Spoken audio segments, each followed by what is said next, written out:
Welcome to the Bumblecast. I'm your host, Ian Flynn, the Bumble King, and joining me as always is my Bumble co-host, Kyle, JCRB Krause.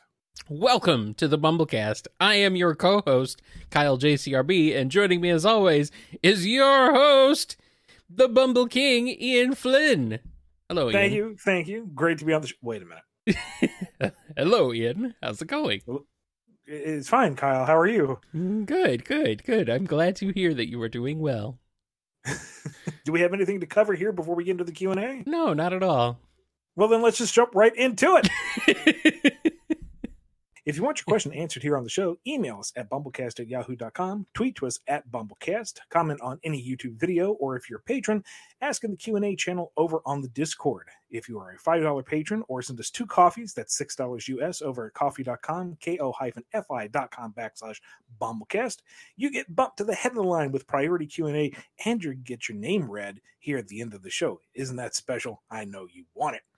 Head over to patreon.com/bumblecast or again at ko-fi.com, ko-fi.com/bumblecast. If you do the latter, please be sure to include your name and your question, because otherwise it's just a straight up donation, which we will happily take, but you won't get your question answered. If the question has been answered on a recent episode, or if it's covered on one of the FAQs over at bumbleking.com, or it's covered in the Q&A master list at bumbleking.com/bumblecast, we're not going to answer it again, because clearly we already answered it. So, let's get on to the priority Q&A. Yes, and if you want your answer questioned, just go down into the comments.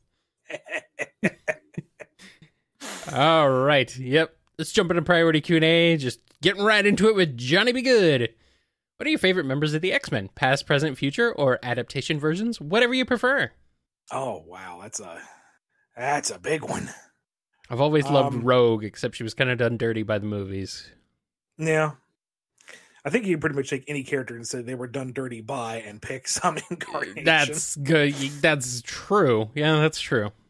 Except for Age of Apocalypse, at least the first run of it, that was all kind of just like super awesome, grim, dark 90s versions of everybody, and they were just cool.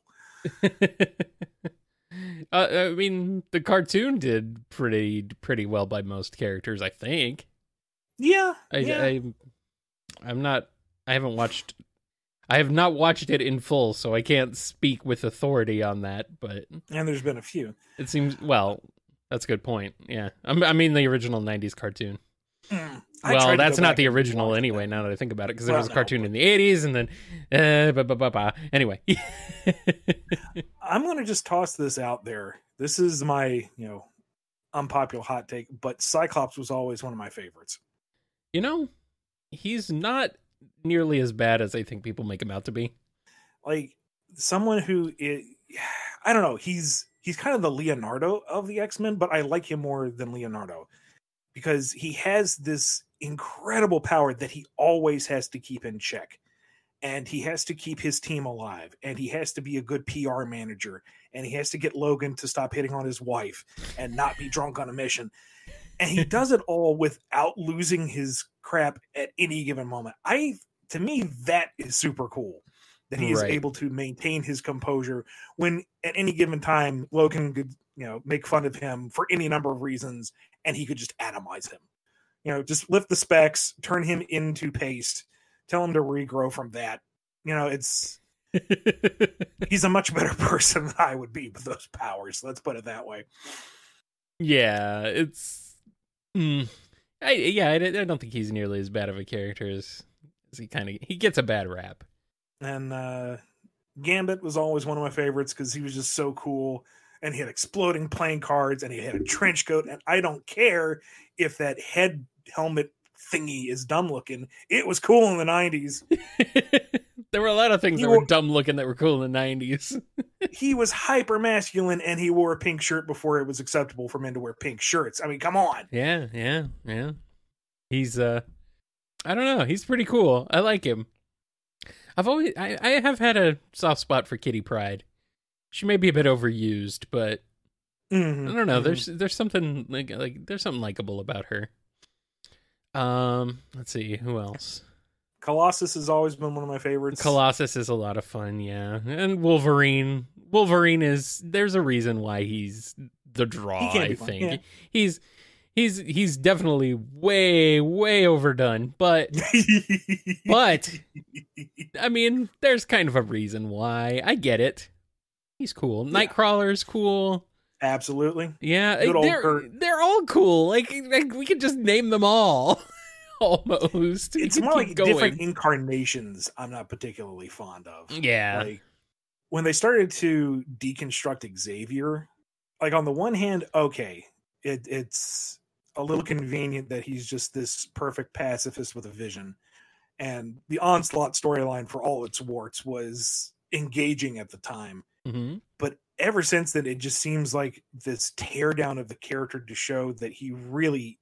It's one thing to say he's not perfect, and it's gotten to the point where it's like he's almost completely unlikable, and you wonder why he inspired or led anybody.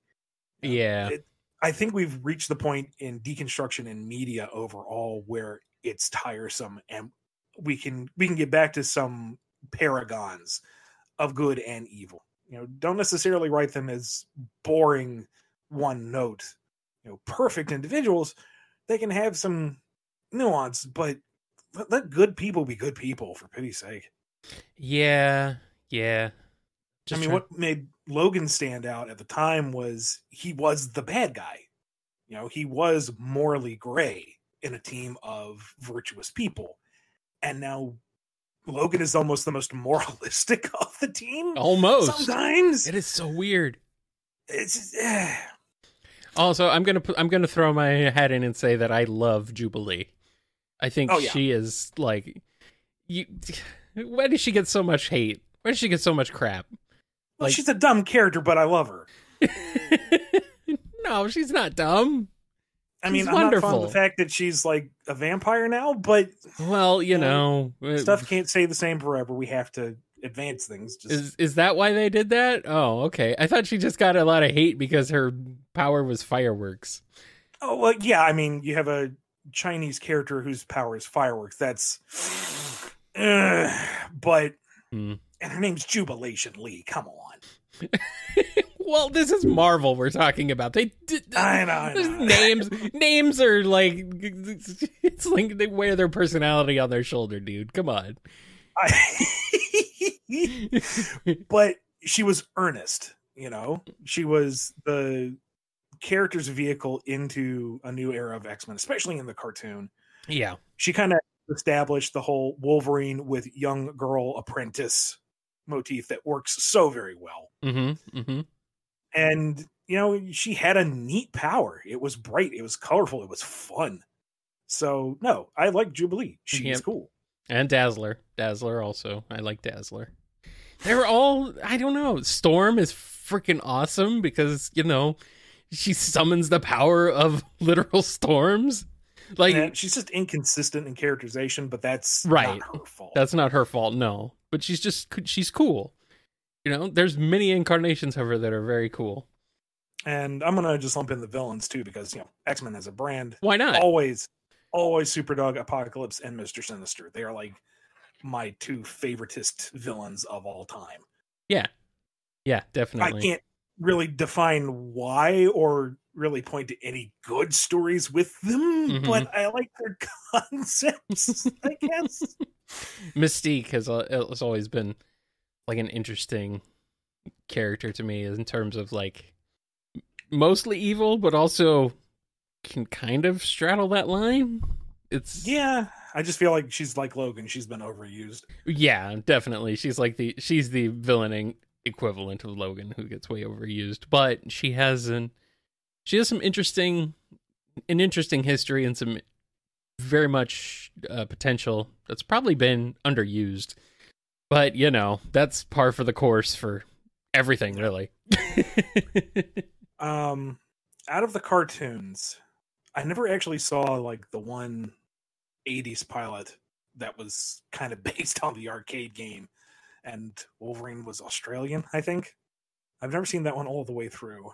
Mm-hmm. I tried to go back to the old 90s cartoon when it got put on Disney Plus, and I went in with very thick lensed rose tinted glasses and couldn't make it through much. It has not aged well at all, and I really, really, really gave it the benefit of the doubt. But it still has the best voiced work for Apocalypse. I mean, just the absolute ham, the overtop grandstanding. I am a god and I revel in it. It is just delicious. Oh, and the theme song of that cartoon. That's the theme song. That's the theme song of the X-Men right there. Like, undeniably. Yeah, that's right there. It's amazing stuff. X-Men Evolution, I think, gets a bad rap, but I think it was one of the better incarnations because it did something different. Right. I love X-Men Evolution, actually. And it was the first time I felt really engaged in an X-Men story in a long time. And really loved how they did Rogue. It was the first time I actually was interested in Wanda as a character ever. Mm-hmm. And whenever something got trotted out, I was hyped over it. I will never forget the moment during the Apocalypse arc where Gambit drops a double-decker UK bus on the big spider monster and charges the whole thing up and blows it to smithereens. Epic. Or one of the best Cyclops moments where they're fighting a Juggernaut on the dam. Mm-hmm. And it's Psych all by himself, and he is just unleashing on Juggernaut, who is walking forward. And he says something like, "You can't stop me. I'm pure power." And Psych goes, "You want power? I'll show you power." And he rips his visor off and just unleashes all, boom, like takes out half the dam with the shot. He is just pouring all the punches from the punch dimension. And you're like, "Oh my god, dude." And then Juggernaut still manages to walk through it and palm his head. And just, that was the coolest Juggernaut's ever been. It's like the coolest moment Cyclops has ever been outside of like the Whedon book. It's, man. I need to watch Evolution again. I loved it years ago, but man, it's so much fun. It's such a good show for it. I feel like it's very much like just something that people kind of ignore and cast off to the side, like it's not real X-Men. But nah, it's freaking great. Season one had some growing pains, but overall, I think it's a solid experience. Mm-hmm. Mm-hmm. And go ahead. While I'm marking out about Cyclops, one of my favorite moments out of the Whedon run, when there's this dilapidated Sentinel that's crawling across the lawn, and the only three there are Colossus, Wolverine, and Cyclops, and they can't tear it up enough. And Scott tells him to fall back because I want this off my lawn. And then there's just this panel. It's either one panel or just like a page of nothing but red, and everything else is in silhouette as he just rips off the visor and nukes the damn thing. And then the next page is the crater where everything used to be. It's just like, even when he goes all out, it's measured, and I love it. Oh man! Oh, and how could I forget? We didn't mention good old Laura Kinney, X-23. Yeah, the idea that should not have worked nearly as well as it did. Nope, not at all. But man, she is great. Like, there's when she took over the mantle as Wolverine for a little bit in the comics, I started reading those, and those were some really solid books. She's a very funny character in those. She's very, snarky and self-assured, as she should be. But she's also kind of like she has a caring side to her with her sister, and she's just like super badass. She's more brutal than Wolverine in a lot of ways. She just gets more, I don't know. Wolverine seems like he either kind of holds back or just doesn't get quite as ragey. She's just but she's just all over it, and it's awesome. So yeah, I freaking love Laura. She's awesome. I could probably go on, but we could. The show's only meant to go so long. So let Johnny. We love the X-Men. That was an excellent question. Thank you. Yes, there's a lot more, but I think you get the idea of where we are, sort of. Yes, love us some X-Men right over here. Next question is from Off for Ian. How does someone get into writing comic books as a profession? How did you decide that you wanted to use your skills as a writer to earn a living? I know a lot of folks out there who are interested in getting into comics to do the visual aspect, pencils, inking, coloring, etc., but not quite as many folks seem to be interested in the writing aspect. For you, was it a more formal process, submitting applications, going through that old interview process, Or was it more of a you have to know someone on the inside kind of deal? Just curious how all that works. No particular reason why. Kind of answer in reverse. Getting into the industry is a catch-22. Don't really get the opportunity until you know someone in the industry, and you're not really known in the industry until you've done something. My particular case was a fluke of the most purest type, and I am very thankful for it, but it is not the way to get in. It was never my plan. Like, I didn't grow up thinking, oh, I'm going to write comic books. It's something I thought I would like to do on a lark because I was very rapidly approaching a point in my life where I needed to decide what I was doing with myself. And I was very, very lucky that I actually managed to get my wind of opportunity and that it's worked out for me for so long. It has not been what I would call a lucrative career, but it has been my primary job for many, many years. I haven't had to supplement it too often. So, I mean, in that regard, it has been kind of a blessing to be able to do what I love and pretty much exclusively that for so long. Very few are that lucky, and I'm well aware of that. There wasn't really a formal process because, again, my way was I wanted to write specifically for the Sonic book for Archie. And that's putting all of the eggs in one basket, which you should never do anyway. And all of my submissions were unsolicited, which you shouldn't do. And it took 4 years, and I got my big break because the editor at the time was looking to shake things up and was willing to kind of buck the trend a little. So it's not a process that anyone can really bank on. And it's really hard to suggest what to do because there isn't a formal process. And there are so many people trying to, get into this industry all at once. And it's a very small industry to begin with. My recommendation for folks who want to break into it is to do their own thing.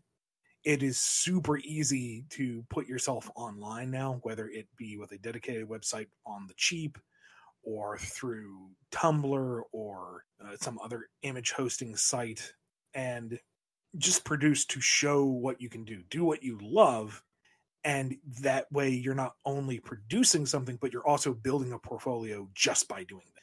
You are growing by creating, and you are showing that you can do it so that if you get the opportunity to speak to an editor, then boom, you have that material to show off right then and there. And don't just work by yourself necessarily. If you know that, like in my case, I can't draw. I mean, I can doodle, but I'm not professional quality. So I know that anything I need to do, I need to collaborate with someone. So, if you know someone who wants to get into the industry and has a strength that you do not, collaborate with them, put something together, help each other out. Maybe you get a big break and you're offered a chance to do this story. Plug your friend, say, hey, I know so-and-so, they could do this. It may not necessarily catch, but maybe it will. And you both get to step up. Or if you get passed on a project, but they recommend your friend, boost them. Say, yeah, they know they can do the job. And then maybe they can boost you along too. It's a good piece of advice that I've seen going around lately is don't aspire to break in with the people you admire. Build up with your contemporaries. Form the next generation. I can't do Sonic forever. I'm not going to be, on top of the world until the end of time. There's going to be a next generation behind me that I'm going to be supplanted one day. It's terrifying, but that's just how the world works. Be part of that. Image Comics, for example, was a label built out of people who were tired of doing the Marvel DC thing. And they are the strongest third-party brand out there right now. Be the next Image. Do something new. The transition from right now, comics are floundering in the traditional versus digital media. You don't have to work within their confines. Think of something else. Revolutionize it. Do your own thing, and eventually you might get the opportunity to move into one of these other projects that you've wanted to work with. a lot of the stuff that I've worked on is because I did the work on Sonic, and that was enough proof to people that I could do something else. They saw something what I did before and said, okay, we want you to do this. So my recommendation would be to work on your own stuff and look for opportunities to pitch yourself to editors. When the convention season opens up again, that's maybe one avenue. Keep an eye on the social media and websites of the publishers you want to work with. Every now and a rare once in a while, they will have an open call for creatives or a submission period. And overall, just, go out there and do your own thing. Brian Michael Bendis, who is famous for a bunch of Spider-Man, Marvel, and DC stuff, got noticed because his indie book Powers was being huge. Walking Dead and Invincible, indie books, and now they get full-on TV series and animated series and such. They're not any of the title, and they were built on stuff that the creator wanted to see themselves. So definitely I feel like I'm trying to discourage people from doing what they want to do, but what I'm trying to get at is always aspire to something. If you want to work on a particular title, definitely work towards that goal, but don't make that the end all be all of what you're doing. Don't look at me for an example. I'm a very bad example. I'm a hyper lucky guy. I'm the exception that proves the rule. Do your own thing and prove yourself that way. There is a few members of the IDW Sonic crew right now who, were noticed because they did very excellent fan art that was submitted through the fan art section or just by word of mouth. People saying, oh, wow, look how good this artist is. And an editor said, hey, wow, they actually are. Let's see if they qualify by Sega standards. So just do your own thing, and that passion and that craft will potentially get you noticed down the line. Definitely. One thing I will add, I feel like the story of Todd McFarlane is pretty well known in that he submitted hundreds of times and was rejected, like all of them. But yeah, don't get discouraged by submissions, any of your submissions getting rejected. I know it can be tough. And I know some folks out there suffer from like just extreme anxiety over being rejected, but it's something you can work towards. And being rejected doesn't mean they hate you or they hate your work necessarily. It just wasn't a good fit at the time. So, just keep trying and just, keep working, keep practicing. That's really what it boils down to, is to get good at something, you just got to kind of keep doing it. So that's something I need to actually take my own advice on for a lot of things. So, yeah, it can take years for submissions before you really break into it. So you just got to be persistent, and hopefully you'll get your lucky break, and you'll hit at just the right time for somebody who's looking for work. So, yeah, keep it up.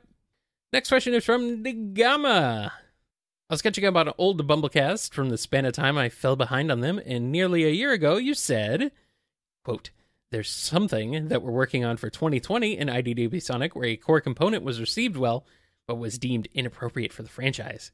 And I don't mean that in an adult way, I mean that it was out of theme, so I had to reconfigure things that it led to some interesting new directions for one of the characters involved, end quote. Since we're in 2021 now, is it safe for you to go into more detail about this? I have no memory of this place. Yeah. I am. This was. I think I left out the note that said it was the last numbered Bumblecast. It was in that doesn't really help me. The Supergirl episode. That doesn't help me because I don't know where we were in production, and it may have something to do with some stuff later this year. Maybe. Okay. Maybe it was something else, but I'm blanking on it because keep in mind, I wrapped up writing the Metal Virus saga like last year. I have long since moved on from that and have been plotting other stuff. So a lot of that is just done and, and gone in my mind. Metal Virus was a big to do. It certainly was a big storyline, but it's done now. I don't need to think about it anymore. I don't need to worry about stuff that might have been or was cut. So I am honestly not sure what I was being so obnoxiously elusive about. Man, it was a knowing smile so strong even you don't remember what it was for.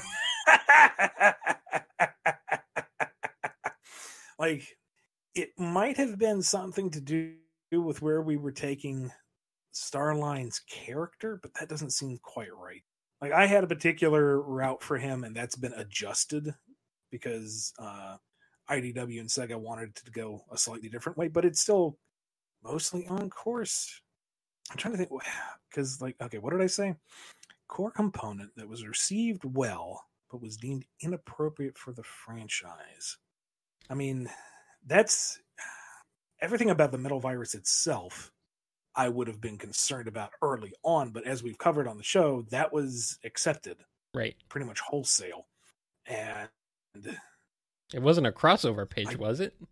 No, it wasn't a crossover pitch, and I don't think it wasn't anything to do with the shadow scene that had to be truncated. It wasn't a pitch to introduce a new character that hasn't been introduced yet, is it? No. It was out of theme. Yeah, the best I can come up with is an element that'll be out, I believe, later this year. I'd have to look at the scheduling again, but I believe it's something that's still coming up that might have had to be shifted around a little bit. Because there was a couple of ideas that I had slated to introduce all the way back at the beginning of season 2. And then looking at it, I was like, no, that's way too much. We need to just focus on Starline and the main plot. We don't need to add. So I don't know. We'll see if once everything comes to pass, if that fits. But I am sorry, Dagama. I am drawing a blank on exactly what I was talking about back then. The knowing smile so powerful, it has morphed into the forgotten smile. the vacant smile. Yeah. The Stepford smile. Next question is from Diane W. How did Buns contract NIDS? Was it her affair with Scourge that caused that to happen? Or do you think it's too much to address given that this is an all-ages comic? Now, I am not a doctor who is familiar with the disorder, but from just a quick bit of research before the show, NID seems to be a kind of blanket term for a wide variety of disorders, and I don't think any of them are really contractable. I think they're all kind of autoimmune, so it wouldn't necessarily be a lifestyle choice. It's just she had a bad roll of the dice. And I believe the rationale at the time was that Bunny was roboticized from the waist down, and that part of her body was where the disease had first manifested, and thus the robotization stopped it from occurring, whereas Buns never got roboticized, and therefore she fully contracted the disorder. All right. Well, that's something I completely forgot about being a thing. Next question is from Dove. Hey guys, sorry to bother you at work. That's fine, Dove. This is literally our job. You're keeping us employed by doing this. Thank you. I'm curious. We've seen the Master Emerald shattered a few times. I assume that means the Chaos Emeralds can be similarly broken. My question is this: can the Chaos Emeralds be destroyed completely? What would happen if they were? Oh boy, funny story. Okay, so in Sonic Battle, one of the plot points is an emerald is shattered and its pieces are used to power the various Phi robots and you destroy them each and reassemble the Chaos Emerald. That story also had nothing but green Chaos Emeralds, so then there was also a bit of official documentation that says the Chaos Emeralds cannot be destroyed or damaged in any way. So when it comes down to it, I don't know. But it seems predominantly consistent that the emeralds cannot be destroyed, just depowered. It's basically whatever the plot demands at the time. Yeah. For the who's writing it, for what's going on. That's pretty much it. Can they be destroyed? No. Except yes, when they can be. Yeah. That's pretty much it. That's how it goes. That's everything about Sonic in a nutshell, really. This is not allowed until it is. Or this is allowed until it's not. Endless possibilities. Mm-hmm. And also endless impossibilities. Speaking of possibilities, here's a question from Scurvy Pirate Hog. I don't know what this has to do with possibilities, but it's a good transition, right? Especially if I call it out and say that it's a good transition. That means possibly. That means it's good. Anyway, Scurvy Pirate Hog asks, the Sonic fandom loves to talk about Sonic ships. Some like this ship, hate that ship, shipping. So what's your favorite Sonic ship? My personal favorites include the Egg Carrier. The Egg Carrier is a fantastic ship. It really is. I would argue that the Sonic Adventure version is better than the Sonic 06 version just by virtue of its pointless transformation sequence. Oh, yeah, absolutely. It just has way more character. The Sonic 06 one is an impressive battleship, to be sure, but it doesn't have quite the same chutzpah as the Adventure 1. Yeah. What was the name of the sailboat in Rush Adventure? Was that the Ocean Tornado? You're asking me. I've not played Rush Adventure. I think it was. There were multiple watercraft in that, but I think the Ocean Tornado was the sailboat that you get, and that was just a neat looking craft, and I think it was one of my more favorite mini games. So I enjoyed that one a lot. Now that was neat. I got to give a shout out to the Death Egg. Sure, it's derivative. Sure, it's overused, but it's a classic. It is. It's a classic, man. It's one of those. It definitely does feel like one of those. What do I want to say? Like a iconic ship of the franchise for sure. Like you see the Death Egg and you're like, oh yeah, sure, that's the thing in Sonic that was a ripoff of Star Wars. Yeah, I know that. That's from those old. That's some of those old games about that blue hedgehog that runs real fast or whatever. Yeah. So that's a iconic ship, but I'm going to go out there and say I like Wing Fortress better than Flying Battery. Yes, Flying Battery had more to it. Yes, it was more effective in its usage. Yes, it had more staying power since it showed up again in Mania. But and it also has a better music. But go ahead. It does have really kicking music, but I feel like Wing Fortress's epic tone here at the end of the game after Sky Chase, which is an incredible Act 1 to it, and just the scope of it was so different than everything else up to that point. It's pretty much purely nostalgia, but no, I'm going to put Wing Fortress first. I just like it better. I do like the that sort of feeling of now you're flying and you're literally chasing down this fortress flying through the air. Although apparently in the level map for Wing Fortress, if you look at it in full, the front of the ship isn't connected to the rest of it. It's just floating there. No. Yeah, so it's not a very well designed ship. It's the genius of Egg Tech. Yeah. Can you build a ship that flies despite not being a cohesive piece? I didn't think so. No, of course not. Only Eggman Oh, can do hail that. the Eggman Empire. Exactly. Yeah, Wing Fortress is just a nice nostalgia burst.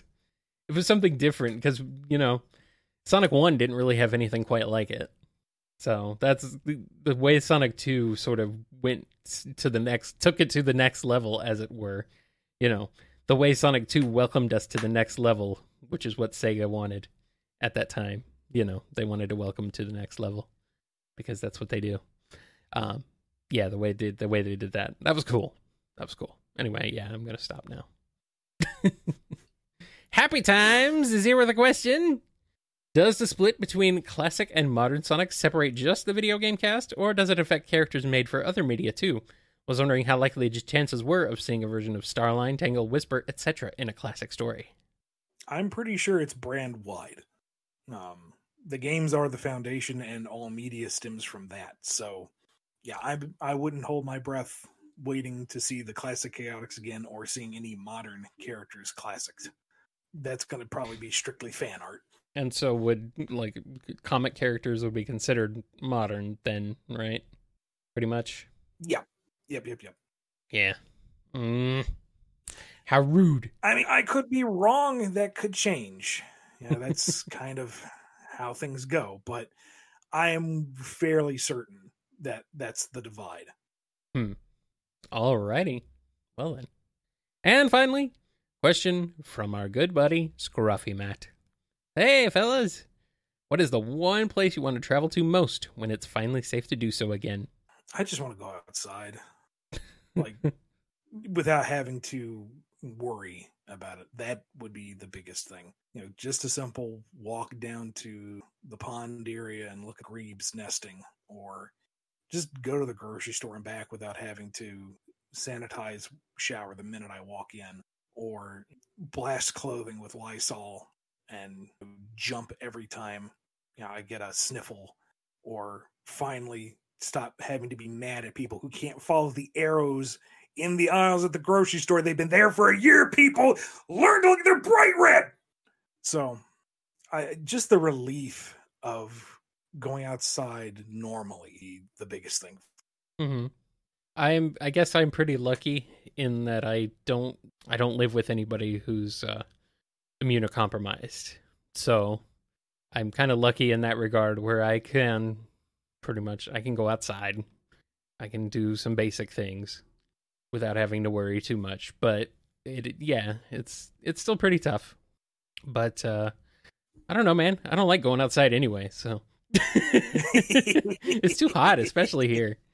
Mm-hmm. And especially now that it's we're getting into spring and summer again. It's like I really don't like the 115 degree weather.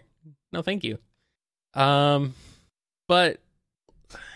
I see, I don't travel much. I'm a homebody, you know? This is my thing. Yeah. I was built for quarantine, buddy. I was quarantining before it was cool. I've been doing it this whole time. COVID hipster. No, I'm not. But I would still like to be able to go do something without, you know, it being a bigger ordeal than it really needs to be. Yeah. But really what I want to do is I would just love to go back to Toronto. But I've been wanting to do that since 2015. I've been wanting to go since you got on the plane to go back. I'd wanted to go to Toronto before 2015 when I went there. And then after I went there, I've been wanting to go back there since 2015. So, yeah, that's where I'd love to go. But I mean, it hasn't happened yet. Maybe it will soon. Maybe it will again one day soon. But we'll see. That's where I'd like to go. So, yeah. Other than that, I mean, I live out in the middle of the desert, so if I just wanted to go out into the middle of the wilderness somewhere where nobody else is, it's real easy to get to and go to. I haven't done that, but it's really easy to do. I know where to go. I know where to go where the people aren't.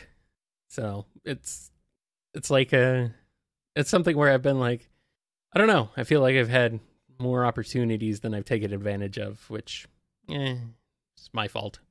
I like to stay inside, so it's fine.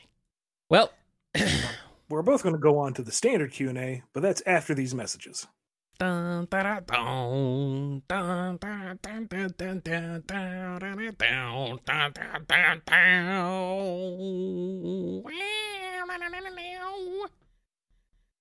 back with the standard Q&A. Here's this one from Godzilla. In honor of the great cinematic masterpiece that was Godzilla vs. Kong, who would win, Vector or Sergeant Simeon? Logically, it should probably be Simeon because he has something closer to formal training and he has a decidedly more killer instinct. But I don't want Vector to lose to Simeon of all characters. So I'm going to just say Charming with a surprise folding chair to the back. Vector takes the belt. Vector with plot armor. Yeah, pretty much. Next question from Anime Cowboy. Like when you talked before at length about Under the Red Hood, how do you feel about the recent interactive adaptation of Batman Death in the Family? Like you, I hold Under the Red Hood in the highest regard, but came out feeling conflicted. So I had no idea what Anime Cowboy was talking about, and I researched this a bit. And have you seen / done this, Kyle? No, I have not. It is a DVD Blu-ray re-release of Under the Red Hood with some stuff taken out, some recasting of the voices, and some additional content with some branching paths to it. Interesting. As the movie progresses, you can choose different. You can make a few selections, and it'll change things up. Although apparently, it cuts out all of Nightwing. It cuts off all of Ra's al Ghul. So it cuts out the whole movie. It cuts out an hour of the runtime, from my understanding. Jason is recast, although I've heard it's competent. And most of the bonus content are like still scenes with voiceovers. And if you got the digital version, you don't get any of the selections. You just get the truncated movie and a few featurettes with it. So I don't know the content so much of the branching paths, but the whole package deal sounds like an inferior product to me. Yeah, that's kind of weird. Aside from the ending of Under the Red Hood, the movie itself is one of the most solid pieces of animation DC has ever done. Yeah, so I already kind of put it on a pedestal. And to hear that there is a version of that takes the idea of variation, which would have been really cool given, Jason's demise and the history of it, and does weird things with it that aren't satisfying or worth the money. So, yeah, that sounds weird. But I mean, choose your own adventure movie. That's kind of neat. That's a different take on things. I don't think that happened very much, which is interesting because the DVD format lends itself pretty well to it. So you'd think someone would have used that more often, but if it's going to be just like a recut version of an already good movie, like if you're just going to recut an existing movie but change it so it's different and inferior, it's like, why? Come up with something new. I mean, it would have taken a bit of money, but if you use the original movie and then just animate bonus scenes, sure, that could have been really interesting. Like the whole point where Jason is about to be blown up. What if there's a scene where Batman reaches him in time, or Jason escapes? I think the thing I read said there is one scenario where Jason escapes, but still dies horribly in some fashion. I don't know.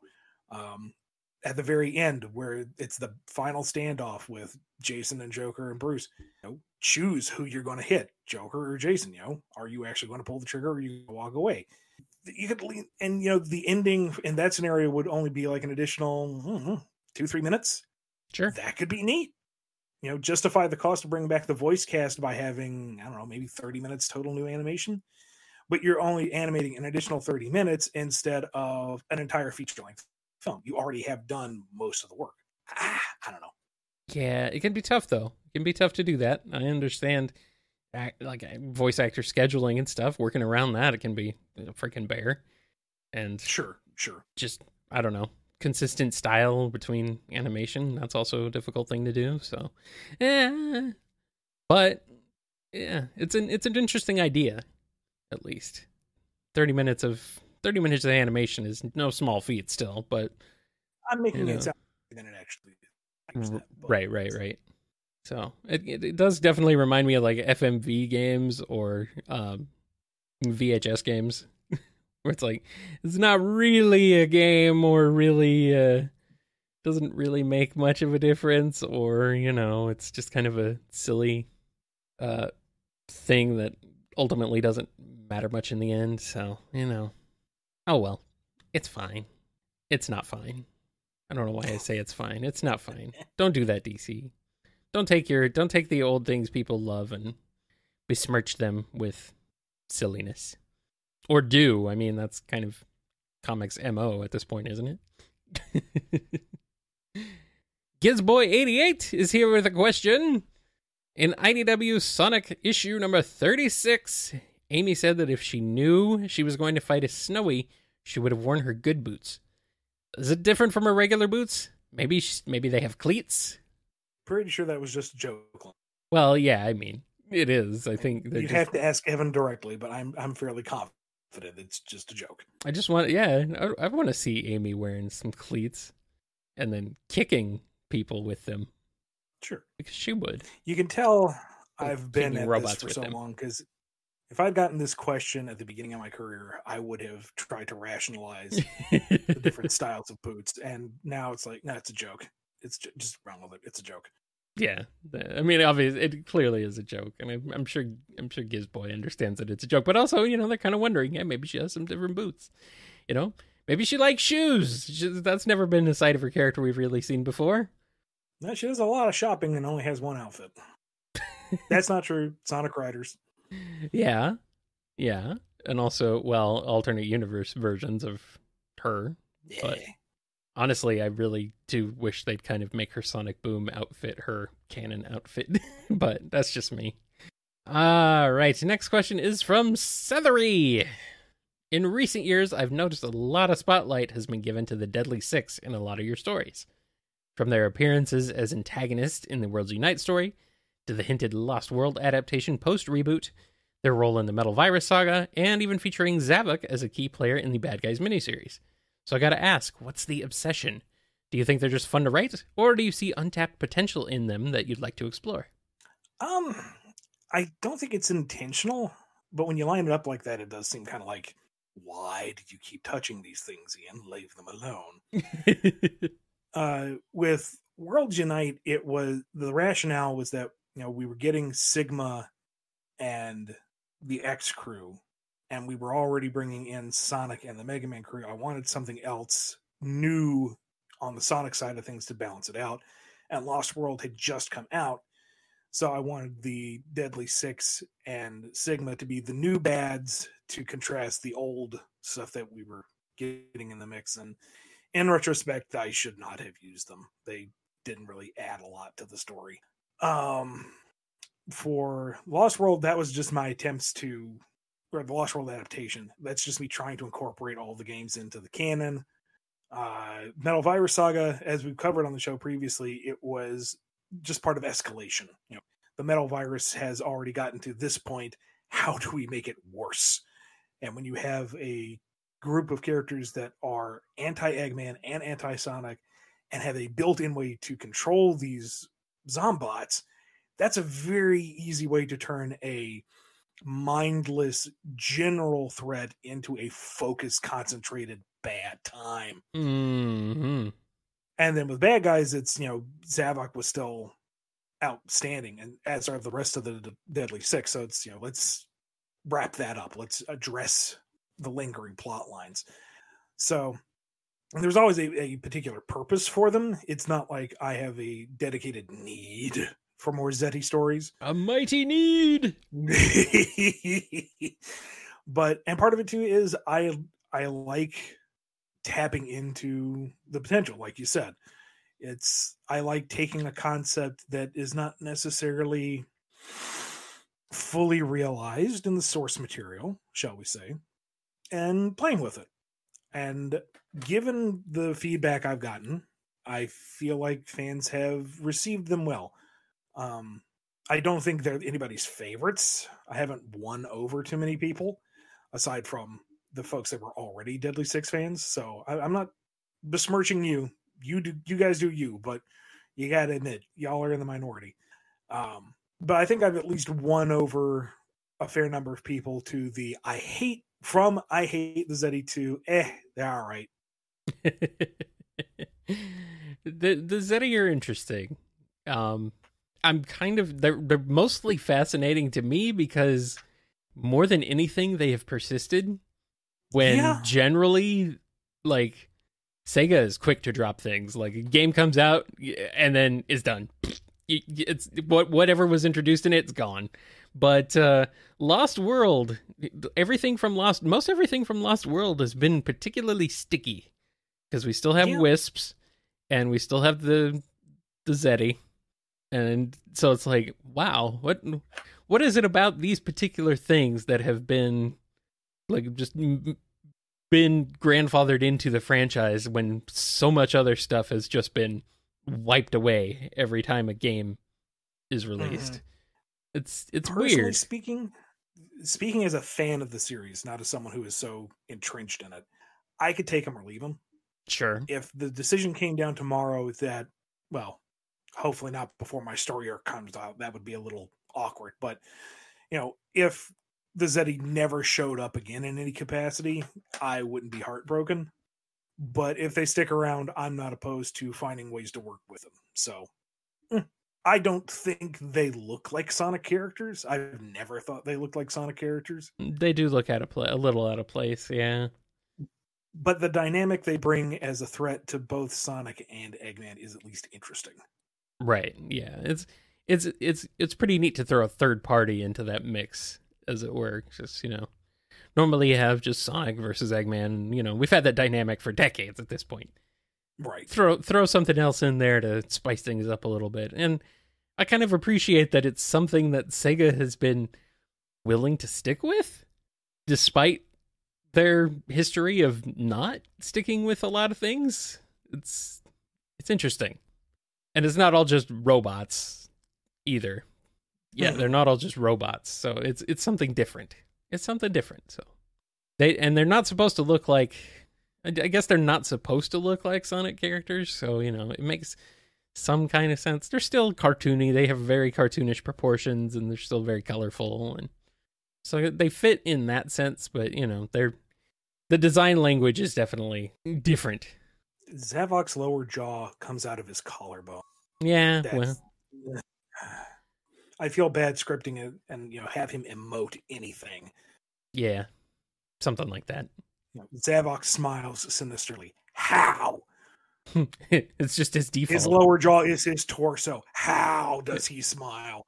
Yeah, does he smile sinisterly? That's his default expression. There you go.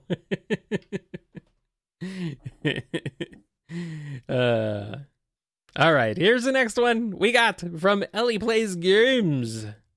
I'm going to go on a whim and guess you don't consider Dynamite Ducks, the game with Bean's father, to be canon. But if you did, how would you go about fitting that into the Sonic universe you've been molding for the past so-and-so years you've been doing the comics? Very, very liberally, I guess. Loosely. I'm not super familiar with the deep canon of Dynamite Ducks. Oh, it's very deep. But I don't know. I guess review what little story there is and see what can be made to fit into Sonic's world, and the rest just ignore. Apparently, Bean's not even a duck, so I know that. He'll always be the Dynamite Ducks to me.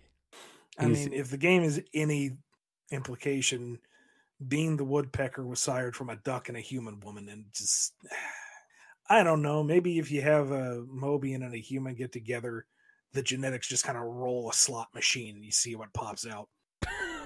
Ow. Sounds like it would hurt. Potentially.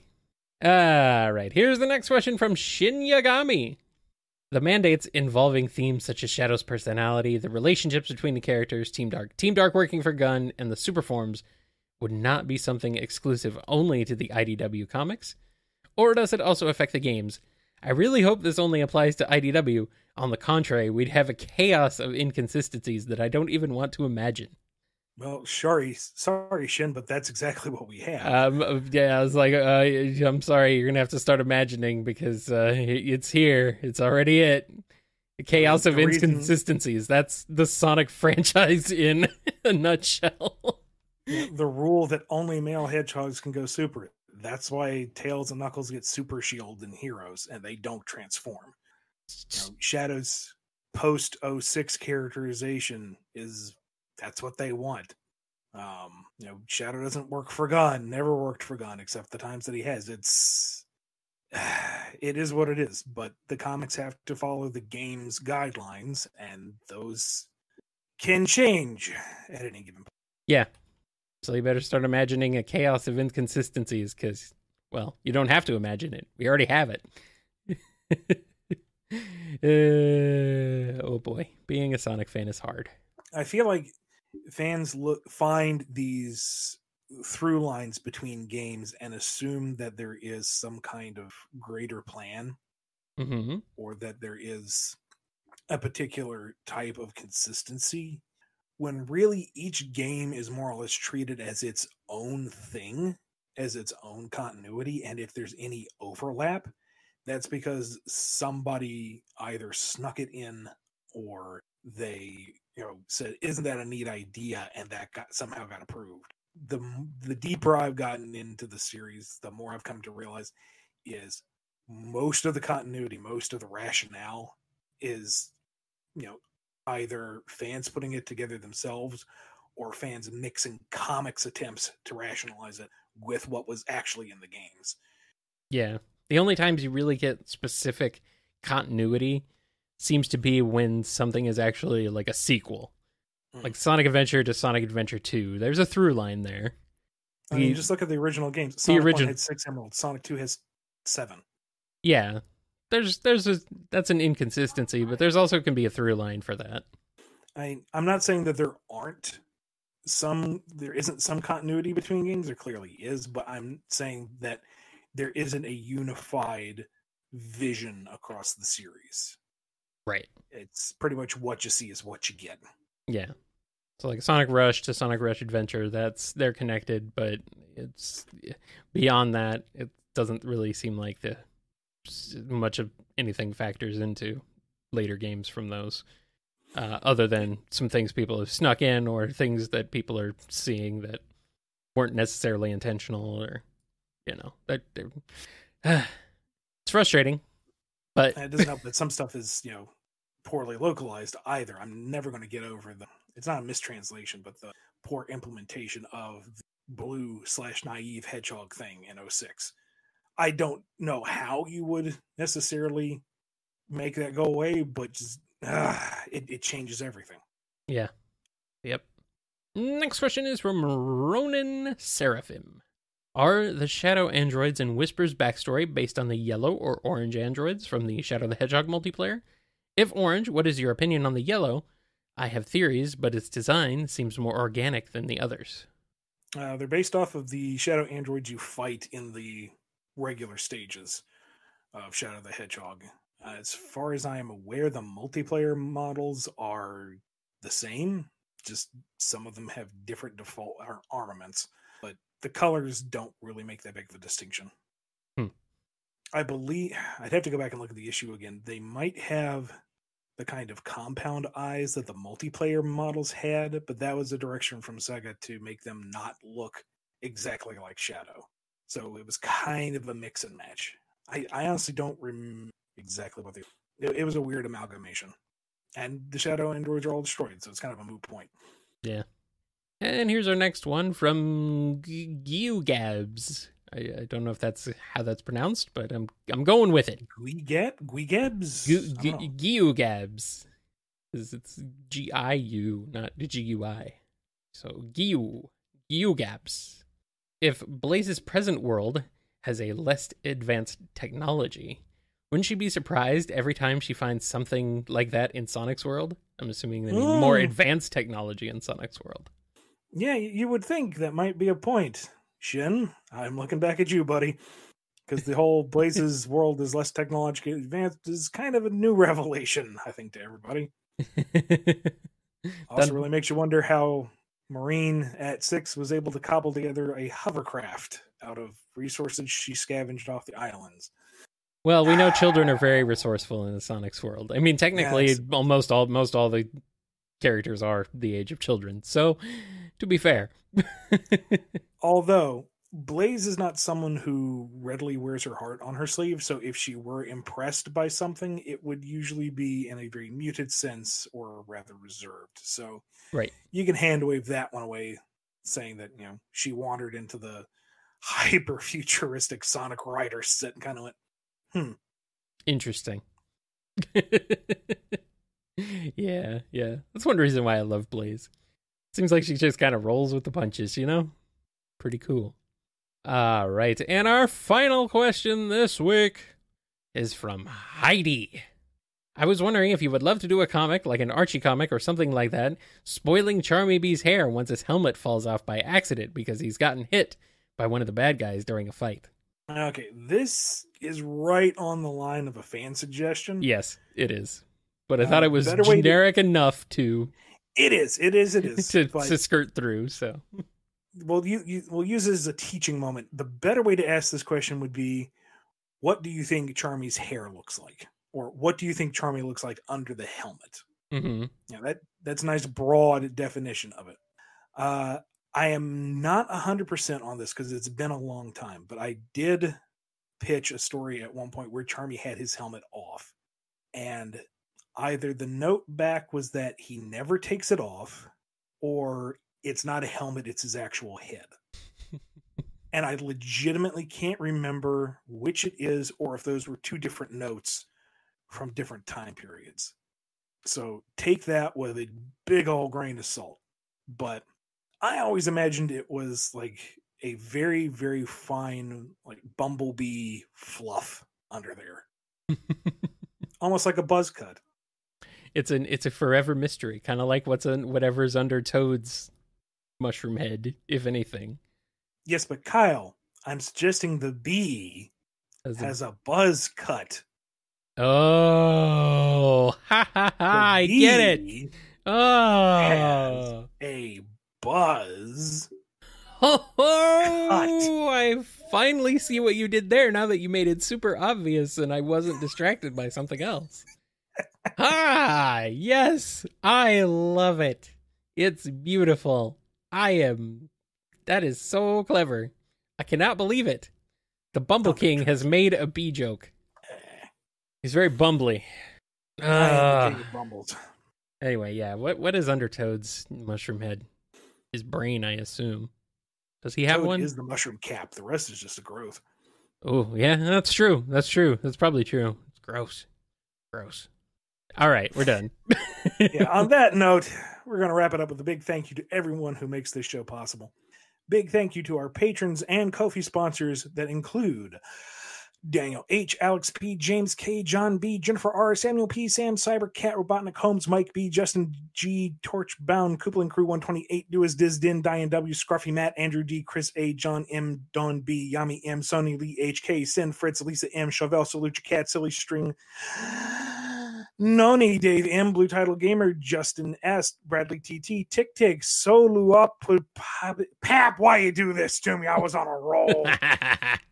Final Neil J. Frost, Degama F. Wow, Ogilvy Maurice, Jonathan L., Jonathan D., Rachel W. PC, The Unicorn, Godzilla, Chaos Universe, Sonic Legacy, Piggy Bank, Hero of Light 13, Pandolce, Preston M. Dadler, The Dalek, Daniel B., Glitchiest Dove, Owen BD, Sony N. Jib, Jonathan W., Red the Supernamic, Sapphire Scarlet, Turbo, Red Wolf, Chase L., Flixie, Kruger, Scurvy Pirate Hog, and Happy Times. You almost made it. And Paps 3 off. And then there were a couple other ones in there. Yeah, I was ready for the Supercalifragilisticexpialidocious, but no, it's Soluo Pop Ear Dap App. It's his name backwards? Yeah, I know, but okay. That one no. I was asking if it was his name backwards. Oh yeah, it's his name backwards. Okay. Yes. You do this again, I'm just gonna call you Pap backwards next time. Paps. Good old Paps. Paps is fun to say. Paps. Where can people find you on the internet, Ian? You can find me on Twitter at Ian Flynn BKC, my personal website, bumbleking.com, where you can find the Bumble Comic Shop, a shop with discounted comic books, all of which come signed, as well as the Bumble King Q&A Master List. You can also find links to my original series, Drogoon, with artist Adam Bryce Thomas. That's DROGUNE.com. That is a free webcomic. It is science fantasy. It is gorgeous to behold because Adam is an absolute beast. If you like what I write, then you're probably going to like that. I would hope, anyway. And if you read comics on Webtoon, you can subscribe to that for free as well over there. You can find me over at KyleJCRB on Twitter. You can tweet me there. You can see my tweets there. And yeah, that's a pretty neat thing you can do on Twitter. You can also head on over to kngi.org. That's kngi.org, where you can find my other show, Nitro Game Injection. That streams live on Fridays at 8 p.m. Eastern Time. That's all about video game music arrangements, remixes, covers, fan-made stuff, all that cool shiz is over there. And you can listen to that live at Fridays, 8 p.m. Eastern Time, or you can check the archives and listen to older episodes. It's not a show with continuity, so you can just drop in anywhere you want and check out some cool tunage. And also don't forget to check out the Bumblecast over there as well. You can get all the episodes of the Bumblecast going back all the way to episode 1 in MP3 downloadable format for your listening pleasure on any device. Follow us on Twitter at Bumblecast. Contact us at bumblecast@yahoo.com and listen to us on Apple Podcasts, YouTube Music, Spotify, Amazon Music, Audible, our YouTube channel, and kngi.org. Head on over to the Bumble store, shop.spreadshirt.com/Bumble Store to get you some Bumble gear, some Bumble items. You can get a Knowing Smile shirt.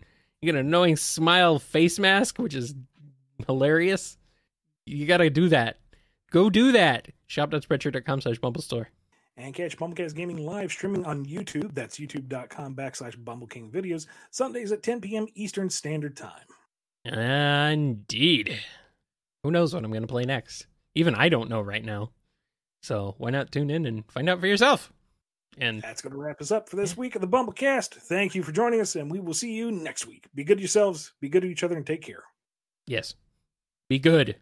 If I hear a word about you being bad, if I hear, don't make me turn this car around. If I hear anything about any of you, oh man, it's not going to be good. It's not going to be good. You're going to regret it. You're going to regret it. I mean, there's some of you already that are walking on thin ice. Because I know what you do. I know what you're up to. I know exactly what you do. Stop. Bobby, stop that. Where can the people find you on the internet, Ian? You can find me on Twitter. Sorry, I had to go away from the mic for a second. No worries. And if you read comics on Webtoon, you can you can subscribe to that for free as well over there. Subscribes now. And don't forget to also check out the Bumble store, shop.spreadshirt.com/Bumble Store, as I yawn. It's such an exciting deal, folks. It just crept up on me.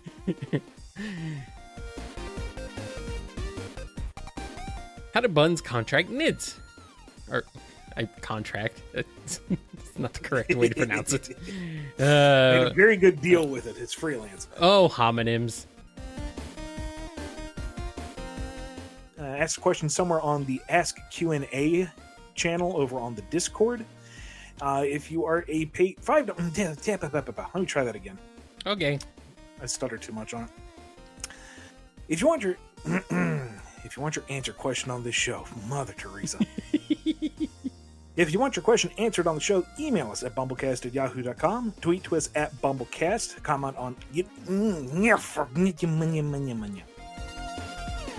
You've been listening to the Bumblecast, a co-production of Bumble King Comics and the KNGI Network. Original theme music composed by Ken Coda Snyder. Remixed intro by T-Lopes. Find out more information, along with podcast feeder links, MP3 downloads, and more at bumbleking.com and kngi.org.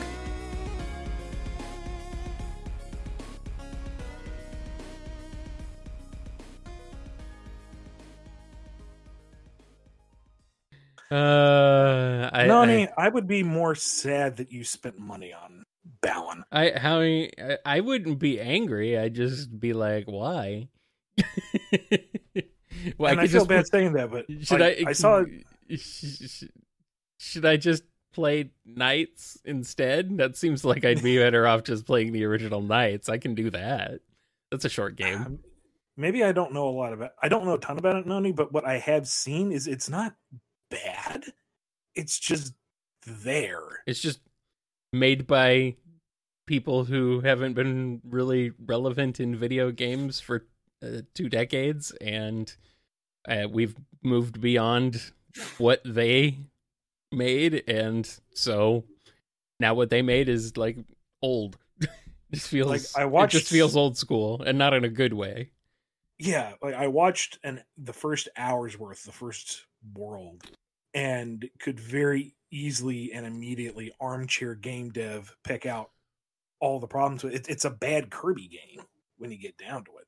Yeah. It's just a very slow-paced, poorly organized Kirby game with super simple QTEs. It's and it's too bad. It really is, because it's pretty. Yeah. And the designs are not my thing, but they're at least kind of neat to a degree. They're just kind of, I don't know, they're either like Balan himself is, stands out. He's cool looking, and like the kids are interesting enough, but everything else is just forgettable. Yeah. Like it's just there. Yeah, it reminds me, I mean, this is very similar, actually. These are old video game design legends from Sega who went on to break off into their own thing. It reminds me of Shenmue 3. Because, I love Yu Suzuki. I love the games he made. But Shenmue 3 is it's just a scaled back Shenmue game and like taking into account none of the game design improvements and things that have happened in the last 20 years. Mm-hmm. It's just it's fine, but I mean the original Shenmue I feel is a little overrated to begin with. It was nowadays I think it's not quite as impressive as it was back in 2000, 2001. I mean, it hasn't aged well, but for what it was at the time, yeah, it was revolutionary, and you can see how it was the foundation for a ton of other stuff that followed. Right. So, but we've had like the Yakuza games are sort of like a spiritual successor to them. Yakuza games are just better Shenmue. Exactly. And we've had and there's been like how many Yakuza games have there been now? Like 12? Yeah. We've gotten to the point where Yakuza is having to break up its own formula to stay relevant. So. Exactly, yes. Yeah, it's so yeah.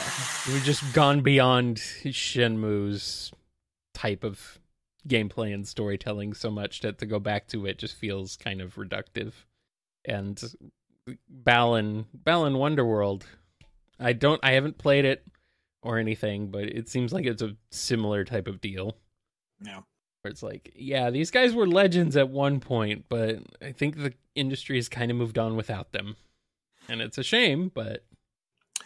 Well, we've just spent a quarter hour talking about random crap. Should we actually do the show now? Whatever.